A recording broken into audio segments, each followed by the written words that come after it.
जितने भी यही रेजिमेंट मांग रहे हैं सब भारतीय जनता पार्टी को वोट देते हैं। उसमें बाकायदा मैंने लिखा था कि समाजवादी सरकार बनेगी तो हम अहीर रेजिमेंट और गुजरात रेजिमेंट जरूर बनाएंगे। सीओ स्वागत में गए, समाजवादियों का स्वागत हो सकता है? बताओ आप खुद सोचिए। पुलिस स्वागत में गई हो, सम्मान से विदा कर दिया हो किसी को। ये सब प्लांटेड लोग हैं। और जो अहीर रेजिमेंट के बारे में मैं बता दूंगा आपको, सोशल मीडिया पे देख लेना आप। हरियाणा के लोग, गुजरात के लोग, राजस्थान के लोग, जितने भी अहीर रेजिमेंट मांग रहे हैं सब भारतीय जनता पार्टी को वोट देते हैं। सब के सब भारतीय जनता पार्टी को वोट देते हैं। और जिस समय मैंने अपने मैनिफेस्टो में अहीर रेजिमेंट लिखा था और गुजरात रेजिमेंट बनाने के लिए लिखा था, सबसे ज्यादा विरोध तो बीजेपी कर रही थी कि गुजरात रेजिमेंट का नाम क्यों लिख दिया। आप हमारा मैनिफेस्टो मंगाइए 2019 का, उसमें बाकायदा मैंने लिखा था कि समाजवादी सरकार बनेगी तो हम अहीर रेजिमेंट और गुजरात रेजिमेंट जरूर बनाएंगे। उन्हें आपत्ति थी, गुजरात रेजिमेंट क्यों बना रहे हो? जितने ये राजस्थान के हैं, हरियाणा के हैं और गुजरात के अहीर रेजिमेंट जो मांगते हैं वो सब बीजेपी को वोट देते हैं। अगर ये बात सच रही है तो पता कर लो आप। लेकिन उन्हें दिखाई दे रहा है उत्तर प्रदेश का चुनाव, अभी प्लांटेड लोग कम आए हैं। अभी प्लांटेड लोग देखना कितने आते हैं।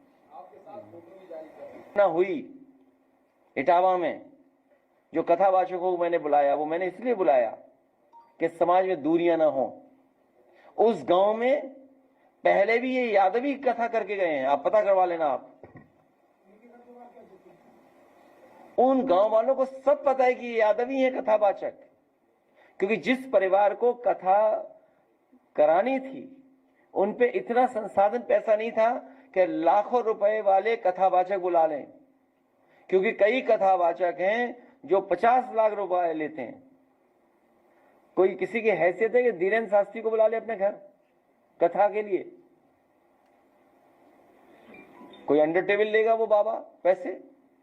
आप पता करवा लीजिए, अंडर टेबल नहीं लेते हैं वो धीरेन्द्र शास्त्री। क्या कथावाचक की पता कितनी कीमत होगी उनकी, फ्री थोड़े नहीं।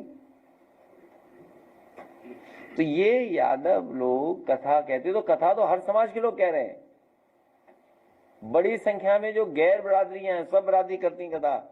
तो क्योंकि ये परिवार गरीब था तो इन्हें सस्ते में कथावाचक मिल गए, वो हमारे समाज के। विवाद बढ़े नहीं, झगड़ा बढ़े नहीं, इसलिए मैंने उन्हें बुला करके यहां सम्मान कर दिया। उनकी ढोलक छिन गई, उनकी चैन छिनी, उनका वो जो हमारा उसका हारमोनियम छिन गया। और जो अंधा है बेचारा जो ढोलक वाला, वो कठेरिया बिरादरी का है। हमने तो नहीं कहा कभी कठेरिया, आपसे कहा हो तो बता दो। कठेरिया बिरादरी का अंधा ढोलक बजा रहा, अपना जीवन यापन कर रहा कथा के कार्यक्रमों में। आपने उसकी ढोलक छीन ली, हारमोनियम छीन गया। रात में उसे चैन से वो पैसे दे 30,000 जो वापस करने थे, वो अपने ड्राइवर से मंगाए पैसे। सब गांव वाले जानते थे, लेकिन वहां पर सच बोलने वाला कोई नहीं है, क्योंकि वहां पर एक बीजेपी और जिस पर ये डब्बे ट्रेन चल रहे हैं वो विचारधारा के लोग, पटरी वाले लोग पहुंच गए वहां। इसीलिए उन्होंने अपने जो पीछे रखते हैं कुछ लोगों को, उनको भी आगे कर दिया। झगड़ा ना बढ़े इसलिए मैंने उन्हें बुला लिया था यहाँ पर। और पूरे गांव को पता था कि ये किस जाति बिरादरी के ये लोग हैं जो कथा कहने आए हैं, क्योंकि यादव कथावाचक उस गांव में पहले भी कथा कह चुके हैं, कोई नए नहीं है।